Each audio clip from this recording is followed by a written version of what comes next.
আমি আপনাদেরকে এখানে আমলটা করালে কি লাভ? আপনি প্যান্ডেল থেকে বের হয়ে আবার কিছুই করবেন না। আমি শিখিয়ে দিচ্ছি এই লা ইলাহা ইল্লাল্লাহর কত ক্ষমতা। 99টা দফতর অপরাধের একটা পাল্লায় রাখা হবে, একটা কাগজের টুকরোর মধ্যে ওর লা ইলাহা ইল্লাল্লাহ লেখা থাকবে।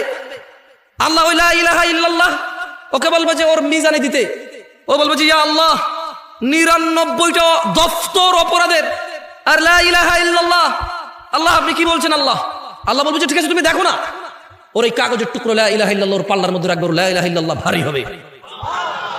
এটা হচ্ছে লা ইলাহা ইল্লাল্লাহ জিকির, যেটা আপনারা এখানে বসে বসে সবাই মিলে করেন।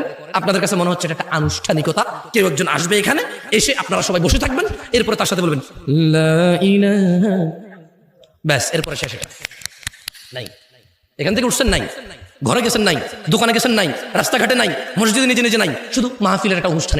এটা আপনি ভেবে নিয়েছেন। এই জন্য আমি আপনাকে আমল করাবো না, আমি আপনাকে শিখিয়ে দিলাম বেশি বেশি আল্লাহর জিকির করবেন, লা ইলাহা ইল্লাল্লাহ।